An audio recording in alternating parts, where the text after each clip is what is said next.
समय, समाज और सच्चाइयों की अविरल बहती धारा लोक संघर्ष में आप सभी दर्शकों का हार्दिक स्वागत। साथियों नमस्कार, मैं बजरंग लाल पटेल आपके सामने उपस्थित हुआ हूं एक नए विषय के साथ। विषय है वक्फ बोर्ड। साथियों, आज हम देख रहे हैं नेहरू को गाली देते देते नेहरू के बनाए हुए समस्त नवरत्नों को बेचा जा रहा है, बेच दिया गया है और औने पौने दाम में, कौड़ी के मोल में। यहाँ से भी उनका काम नहीं चल पाया।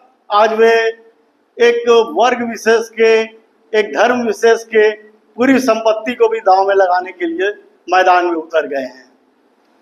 साथियों सावधान रहें, ये गरीबों पर जबरदस्त हमला होने वाला है, देश की जनता पर जबरदस्त हमला होने वाला है आर्थिक रूप से। इस वक्फ बोर्ड के कानून को लोकसभा और राज्यसभा में पास कराने के बाद जब राष्ट्रपति के पास दस्तखत के लिए भेज दिया गया है, अनुमोदन के लिए भेज दिया गया है, इस बीच में सारे देश के नागरिक एक अजीब स्थिति में फंस चुके हैं। इस विषय पर मैं अपने साथी सुखरंजन नंदी को आमंत्रित कर रहा हूं, वे विशेष प्रकाश डालेंगे। साथियों, हमारा वीडियो थोड़ा लंबा होता है क्योंकि हम विस्तार पूर्वक बात करते हैं। आपको यह वीडियो पसंद आए तो शेयर करें, लाइक करें और अपने कमेंट्स बॉक्स में कमेंट्स भी दें। धन्यवाद। हमारे इस YouTube चैनल लोक संघर्ष में आपका स्वागत है। हमारे साथी बजरंग पटेल ने पहले से ही बता दिया है कि किस विषय पर हम लोग आज बातचीत करने चाह रहे हैं। खासतौर पर ये जो वक्फ बोर्ड को लेके जो पूरे देश में जो एक हंगामा हो रहा है, वो असली में है क्या, और ये किस लिए सरकार ये कानून में परिवर्तन किया है। क्या ये देश में पहली बार ये परिवर्तन हुआ है वक्फ बोर्ड के कानून में। ये सब बातों को हम आप लोगों के सामने रखना चाहते हैं। हमारे देश में पहली बार संसद के अंदर 1954 में वक्फ बोर्ड को लेकर एक कानून बना था। संसद में चर्चा होने के बाद उसको पारित किया गया था, और जो कानून 1954 में बना था, उस कानून को अमल करते हुए जो परेशानी आ रही थी, जो समस्याएं सामने आ रही थी, उस समस्याओं को दूर करते हुए अलग अलग समय पे अलग अलग संशोधन पारित किया गया। 1954 में कानून बनने के बाद 1964, 1969, 1984 में भी संशोधन हुए हैं वक्फ कानून में। तब ये विवाद नहीं था जितने विवाद अभी के ये कानून बनने के बाद हुआ है। 1995 में भी हमारे देश के अंदर वक्फ कानून बना है। उस समय भी कोई विवाद नहीं था। लोकसभा राज्यसभा में चर्चा हुई है, चर्चा होने के बाद वो कानून बना है। लेकिन इस बार जो मोदी जी ने या मोदी की सरकार ने जो वक्फ कानून लाया है, उसको लेके विवाद है। काफी प्रश्न लोगों के दिमाग में है, काफी सवाल हैं, काफी जिज्ञासा है कि आखिर क्या है इसमें, क्या कमियां हैं, क्या होने वाला है। ये सब चीजें हमारे और आपके सामने खड़ी हुई है। हमारे देश में वक्फ करना, वक्फ एक अरबी शब्द है, और वक्फ करना मतलब जो किसी संपत्ति को अल्लाह के नाम पे दान करना, ताकि इस्लाम समाज के गरीब लोगों के लिए, उसका भलाई के लिए वो काम आ सके। मुख्य रूप से यही बात है। और ये जो वक्फ, ये सिर्फ हमारे देश में नहीं है, बल्कि दुनिया के सभी देशों में जो मुस्लिम है, जो इस्लाम धर्म को मानते हैं, वो वक्फ करते हैं। और ये हजरत साहब के समय से ही, हजरत मोहम्मद साहब के समय से ही वक्फ का ये सिलसिला शुरू हुआ है। सबसे पहले एक यहूदी धर्म मानने वाले एक सज्जन थे, मुखाइरिक उनका नाम था, जिनके जो अपने 7 फलों के बगीचे वो मोहम्मद साहब को दान करना चाह रहे थे। और ये यहूदी थे, हाल ही में उन्होंने इस्लाम धर्म को अपनाए थे, और इस्लाम धर्म अपनाने के बाद वो मोहम्मद साहब को अपने 7 फलों के बड़े बड़े जमीन दान करना चाह रहे थे। तब मोहम्मद साहब ने उनको बताया कि मेरे को दान करने की जरूरत नहीं है, आप इसको अल्लाह को दान करो, और जो आप दान करोगे वो गरीब लोगों के लिए उसका भलाई होगा, आप वक्फ करो इस पूरे 7 बगानों को, बगीचों को।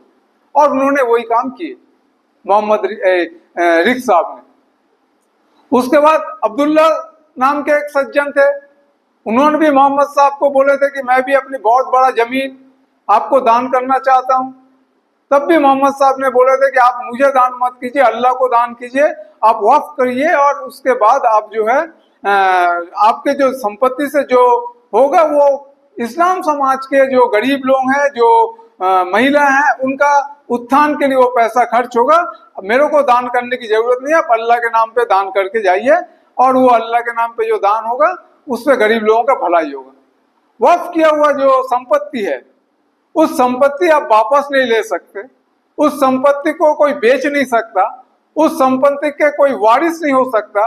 जो वक्फ किया है, जो या जमीन को दान किया या कोई संपत्ति अपने स्थावर अस्तावर जो भी संपत्ति वो दान करते हैं, उसके जो दानकर्ता के जो वारिस होता है वो भी उस जमीन पे अपना हक की मांग नहीं कर सकता। वो अब अल्लाह के नाम पे हो गया, अल्लाह का वो संपत्ति हो गया, और उस संपत्ति से जो भी आमदनी होगा वो आमदनी उस समाज के गरीब लोगों के विकास के लिए होगा। हम और आप जानते हैं कि वक्फ के संपत्ति के पैसों से अस्पताल बनते हैं, कब्रिस्तान बनते हैं, शिक्षण संस्थाएं बनते हैं, जिसमें उस समाज के लोग उसमें शिक्षा या तालीम हासिल करते हैं।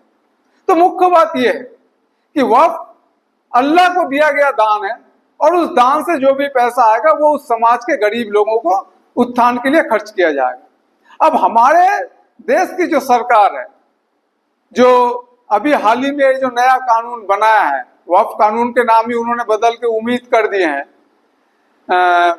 वो कह रहे हैं कि अब इस कानून में, अब इस वक्फ के संपत्ति से जो पैसा आएगा वो पैसा हम गरीबों में और महिलाओं के, उस समाज के गरीब और महिलाओं के लिए खर्च करेंगे। हमारे देश में लगभग 8.5 करोड़ पंजीकृत वक्फ की संपत्ति है, और वो 8.5 करोड़ जो पंजीकृत संपत्ति है, उनके कुल जमीन 9.5 करोड़ एकड़ जमीन है वो वक्फ के पास। और हमारे देश में ये जो वक्फ के पास ये जो जमीन है, हमारे देश के रक्षा विभाग और रेलवे विभाग के पास इससे ज्यादा जमीन है। यानी रक्षा विभाग और रेलवे विभाग के पास जितनी जमीन है, उसके बाद हमारे देश में वक्फ के पास वो जमीन है। इतनी भारी तादाद में वक्फ बोर्ड के पास जमीन हमारे देश में है। अब सरकार की नियत इस वक्फ बोर्ड के जमीन पे है, क्योंकि उन्होंने जो कानून में संशोधन लाए हैं, 1995 के बाद जो कानून बना था, 1995 में जो कानून बना था, उस कानून में जो 40 प्रकार के अलग अलग संशोधन लाए हैं, उस संशोधन से यह साफ जाहिर होता है कि सरकार भले मुंह में कुछ भी बोले, उनकी मंशा में खोट है।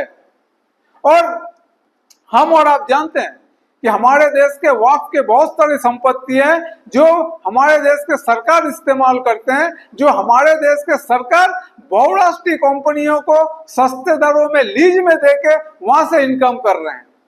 जैसे आंध्र प्रदेश के अंदर हुसैन साहब के वक्फ के संपत्ति पे आपके चंद्रबाबू नायडू ने मल्टीनेशनल कंपनी को जमीन दिया है, सस्ते दरों में लीज दिया है।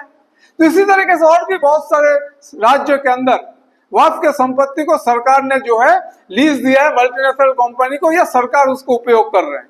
तो इस तरीके से जो सरकार की नीयत है वो नीयत में खोट है, क्योंकि इसमें कहा गया है कि जो वक्फ की जो संपत्ति सरकार में कब्जे में है वो संपत्ति अब वक्फ कमेटी को वापस नहीं दिया जाएगा। तो अगर ये क्लॉज अगर उस संशोधन में है, कानून में है, इसका मतलब है कि जमीन पे सरकार जो कब्जा करके रखा है वो सरकार अब उस जमीन के खुद मालिक बन गए, अब उसकी कोई वापसी वक्फ कमेटी को नहीं दिया जाएगा। ये कानून में यह भी कहा गया है कि जो वक्फ कमेटी में अगर कोई विवाद होता है जमीन को लेके, संपत्ति को लेके, अभी तक जो वक्फ कमेटी होता था वो वक्फ कमेटी उसका फैसला करता था, और उसका जो फैसला होता था वही माना जाता था, अंतिम फैसला माना जाता था। लेकिन सरकार जो संशोधन किया है इस कानून में, उस संशोधन में कहा गया है कि अब ये अधिकार जिलाधीश को सौंपा जाएगा। जिला के कलेक्टर कोई भी विवाद होगा तो उस विवाद को जिला के कलेक्टर सुलझाएंगे। स्वाभाविक रूप से हम और आप ये समझ सकते हैं, जब सरकार और वक्फ की संपत्ति को लेकर विवाद होगा तो कलेक्टर का निर्णय या राय क्या आएगा, ये आमतौर पे हम और आप समझ सकते हैं, क्योंकि कलेक्टर स्वयं एक सरकारी अधिकारी के रूप में वो नौकरी कर रहे होते हैं। तो इसीलिए सरकार के नियत में खोट है, इसलिए सवाल उठ रहे हैं। और ये कानून बनाया गया, कानून में नियम लगाया गया है कि अगर कोई 5 साल से ज्यादा समय से इस्लाम धर्म को अपनाया है वही वक्फ कर पाएगा, दूसरा 5 साल से कम समय से जो इस्लाम धर्म को अपनाया है वो दान नहीं दे सकता है। तो ये तो सरासर एक आदमी की जो धर्म मानने की जो आजादी है, जो संविधान में जो ये आजादी दिया है कि हर इंसान को, हमारे देश के हर नागरिक को अपने अपने धर्म मानने का अधिकार होगा। सरकार या राष्ट्र किसी भी धर्म के साथ कोई भेदभाव मूलक बर्ताव नहीं करेगा। तो अगर ये कानून में अगर ये शर्त जुड़ा गया है कि 5 साल के बाद ही, इस्लाम धर्म ग्रहण करने के 5 साल बाद ही आप वक्फ कर सकते हैं, आप दान, अल्लाह को दान दे सकते हैं, इसका मतलब है कि इस्लाम धर्म अपनाने के बाद उस व्यक्ति के ऊपर उनकी जो अधिकार है, मौलिक अधिकार है संवैधानिक, उस मौलिक अधिकार पे एक हमला है। इस कानून में भी बोला गया है कि जो वक्फ कमेटी होती है, वक्फ कमेटी के बोर्ड के अंदर आमतौर पे मुस्लिम समाज के लोग ही होते हैं। अब सरकार ने यह बोला है कि इस मुस्लिम समाज के अलावा 2 गैर मुस्लिम लोग भी इस वक्फ कमेटी में रहेंगे। इसका कारण क्या है, काहे के लिए गैर मुस्लिम रहेंगे, इसका कोई जवाब संतोषजनक कोई जवाब सरकार के पास नहीं है। क्या यह धर्मनिरपेक्षता के लिए रहेगा? अगर ऐसा ही होगा तो हमारे देश के अंदर जितने हिंदू या दूसरे धार्मिक ट्रस्ट है, उस ट्रस्ट में क्या दूसरे धर्म के लोगों को सदस्य बनने का या सदस्य रखने का कोई प्रावधान है? तो अगर नहीं है तो फिर यह सिर्फ वक्फ बोर्ड के लिए यह कानून क्यों बनाया गया है? और हमारे देश के संविधान में यह कहा गया कि हर धर्म को यह अधिकार है कि वो अपने संस्था का देख रेख कर पाएगा, वो अपने संस्था के मैनेजमेंट के काम वो कर पाएंगे, वो कैसे चलाना है वो तय कर पाएंगे। तो अगर ये गैर मुस्लिमों को वक्फ कमेटी के अंदर शामिल करने की कानून में अगर ये शामिल किया गया, इसका मतलब है संविधान के वो धारा जो धारा में हर धार्मिक संस्था को अपने अपने धर्म के मुताबिक चलाने का जो अधिकार है, उस अधिकार पे भी एक प्रकार का हमला ये सरकार कर रही है। तो इस तरीके से अभी तक ये था कि जो वक्फ बोर्ड होता था वो राज्य सरकार उसकी देख रेख करती थी, लेकिन ये जो कानून बना है, जिस तरीके से हम जानते हैं, जब कृषि नीति बना था, कृषि नीति बनने समय भी, जबकि कृषि राज्य का भी एक मामला है, कृषि नीति जब बना था तब केंद्र की सरकार ने राज्य सरकार से कोई सलाह मशविरा नहीं किया था। ठीक इसी तरीके से ये जो वक्फ कानून बना है, इस वक्फ कानून बनाते समय भी कोई भी राज्य सरकार से केंद्र सरकार ने कोई चर्चा नहीं किया। इसका मतलब है कि राज्य के अधिकार पे भी उन्होंने हनन किया है।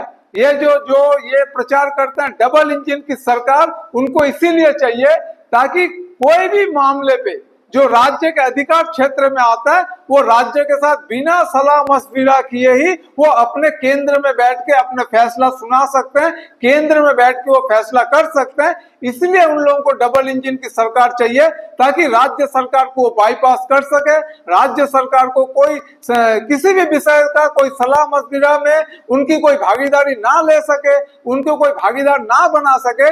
इसीलिए वो डबल इंजन की सरकार के नाम पे अपनी एकाधिकार कायम करना चाहते हैं और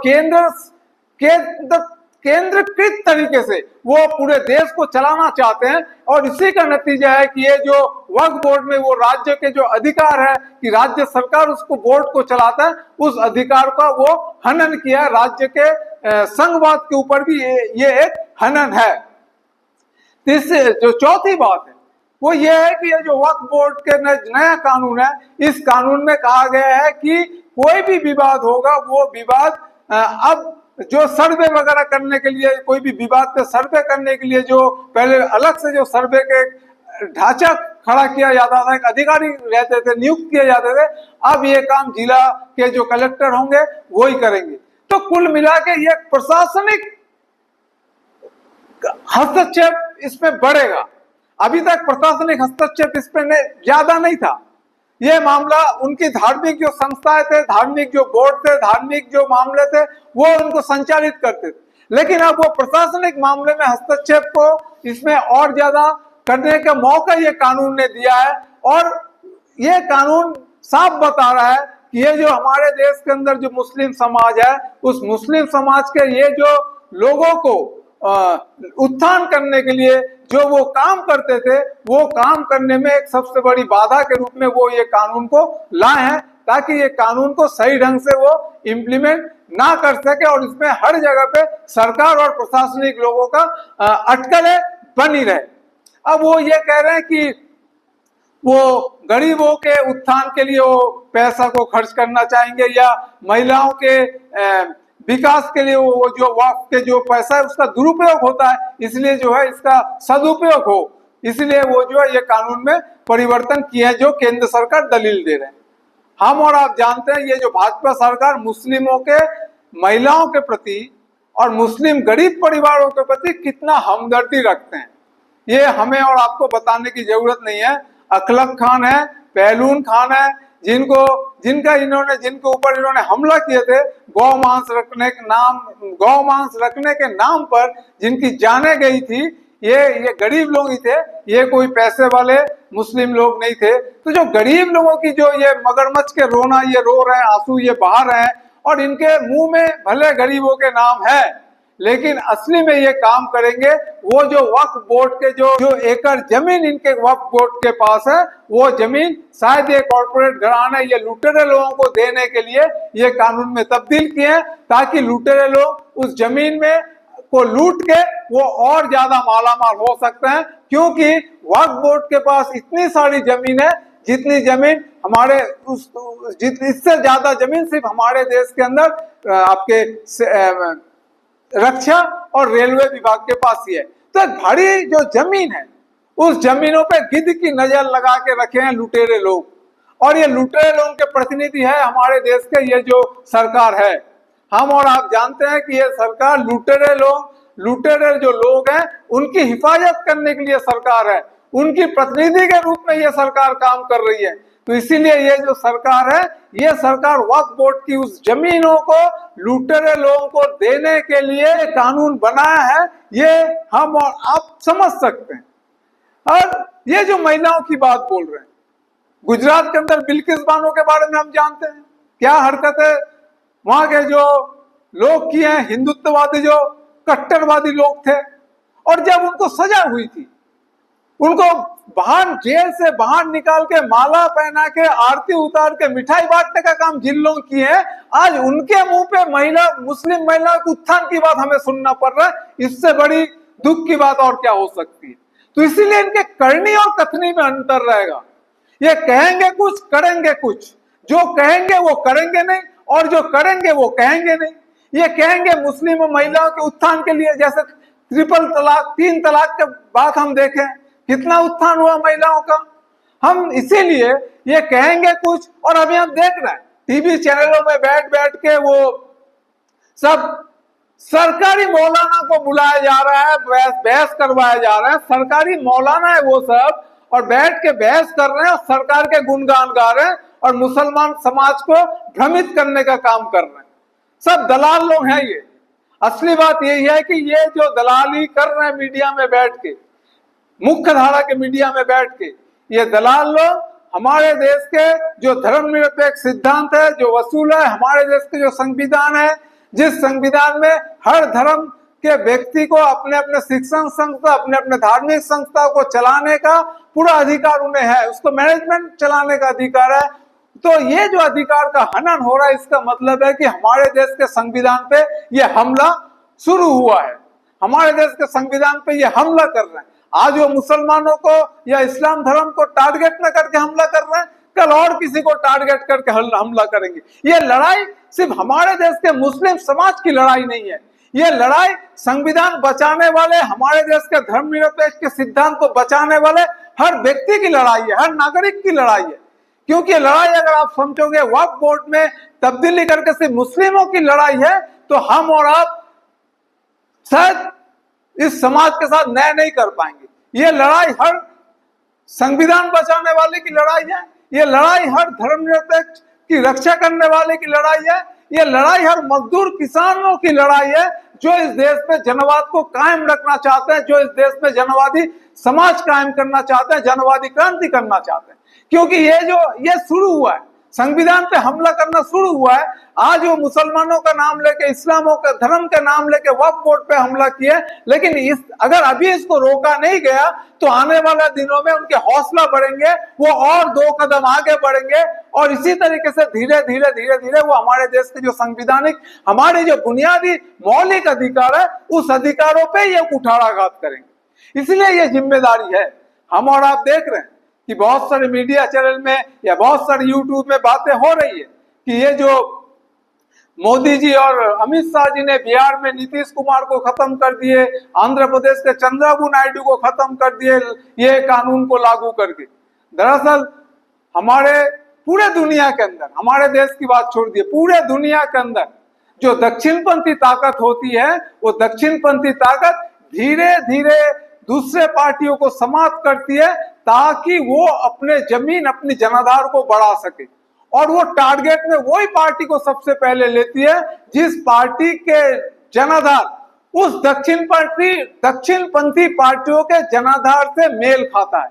यानी दक्षिणपंथी पार्टियों की जो जनाधार है, उस जनाधार को तभी बढ़ा पाएंगे जब ऐसे छोटे छोटे क्षेत्रीय पार्टी जो दक्षिणपंथी ताकतों के जनाधार पे कब्जा करके रखा है, जब वो छोटे छोटे पार्टियों को खत्म कर देंगे, तभी इस दक्षिणपंथी पार्टियों की जनाधार बढ़ेगी।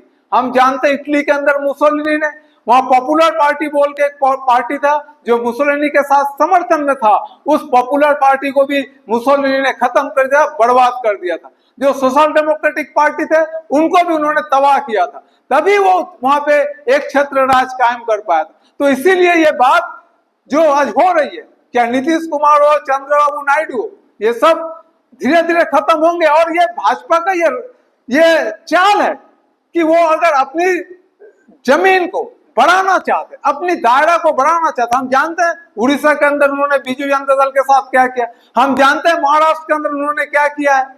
तो ये इनकी चाल है कि वो जिस जगह पे जाएंगे वहां पे उनकी जो प्रतिद्वंदी है, भले वो आज वो गठजोड़ करके हैं, लेकिन वो जानते हैं कि उनके प्रतिद्वंदी है।